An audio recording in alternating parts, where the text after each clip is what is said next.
अस्सलाम वालेकुम। उम्मीद है कि आप सब खैरियत से होंगे। हम जब भी गायनी वार्ड में जाते हैं तो हम ये सोचते हैं कि हम पेशेंट से हिस्ट्री कैसे लें।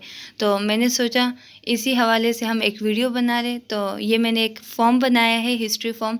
इसमें सबसे फर्स्ट जो है वो आइडेंटिफिकेशन हिस्ट्री आता है, जिसमें पेशेंट नेम आता है, age, gender, ward, MR number, address, marital status and diagnose आता है। उसके बाद हम नेक्स्ट पूछते हैं हिस्ट्री ऑफ प्रेजेंट इलनेस में कि पेशेंट जो प्रेजेंट कंप्लेन उसकी कौन कौन सी है, तो वो हम हिस्ट्री ऑफ प्रेजेंट इलनेस में लिखेंगे। ऑब्स्टेट्रिक हिस्ट्री में जो है वो हमने लिखना है ग्रेविडा के बारे में। ग्रेविडा का मतलब यही है कि यूट्रस कितनी बार प्रेग्नेंट हुआ, और पैरा का मतलब है कि लाइव चिल्ड्रन कितने हैं। पैरा में हमने लिखना है कि लाइव चिल्ड्रन कितने हैं, उसके बारे में लिखना है।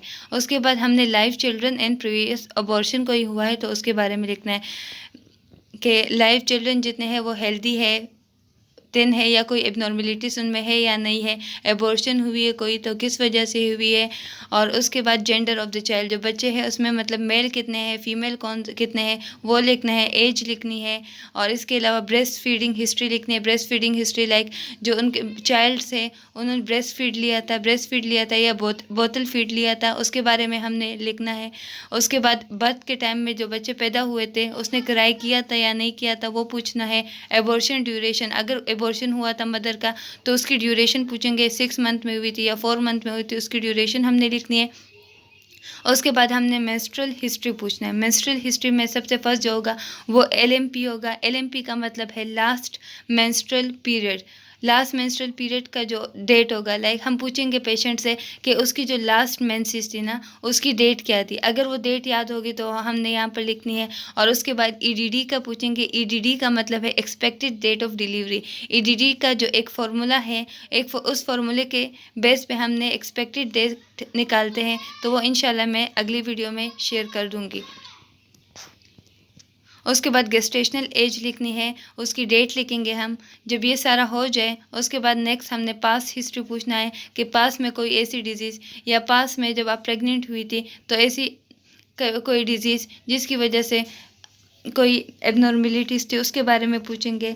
पर्सनल हिस्ट्री में हमने 4 चीज़ें मेन जो है वो पूछनी है। एडिक्शन, मदर एडिक्टेड तो नहीं है, स्मोकिंग तो नहीं कर रही, अल्कोहल तो नहीं पी रही, या वो स्लीपिंग पिल्स तो नहीं ले रही, उसके बारे में हम पूछेंगे। एपेटाइट के बारे में पूछ रहे हैं, भूख ज़्यादा लगती है, कम लगती है या लगती नहीं है, उसके बारे में हम पूछेंगे।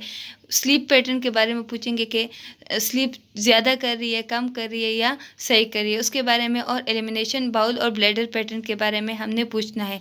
जब पर्सनल हिस्ट्री पूछ ले उसके बाद हमने फैमिली हिस्ट्री पूछना है। फैमिली हिस्ट्री में हमने फैमिली की तरफ जाना है कि फैमिली में किसी को कोई ऐसी डिजीज़ तो नहीं है लाइक डायबिटीज़ मेलाइटिस, या कोई हाइपरटेंशन, हेपेटाइटिस या कार्डियोवेस्कुलर कोई डिजीज़ तो नहीं है, तो वो हमने फैमिली हिस्ट्री में लिखना है। उसके बाद हमने वाइटल्स लिखने हैं। वाइटल्स में हमने उसका पेशेंट का ब्लड प्रेशर चेक करना है, पल्स रेट, रिस्पायरेटरी रेट और टेम्परेचर चेक करना है।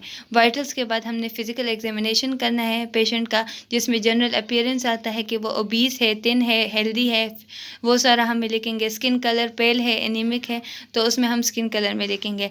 उसके बाद नर्सिंग मैनेजमेंट हम एज ए नर्स हम कैसे पेशेंट की हेल्थ को मैनेज कर सकते हैं, उसकी जो डिज़ीज़ है हम उसको कैसे मैनेज कर सकते हैं। और हेल्थ एजुकेशन, जो डिज़ीज़ है उसके या उसके हवाले से हम क्या हेल्थ एजुकेशन दे सकते हैं, तो वो हेल्थ एजुकेशन के बारे में लिखना है।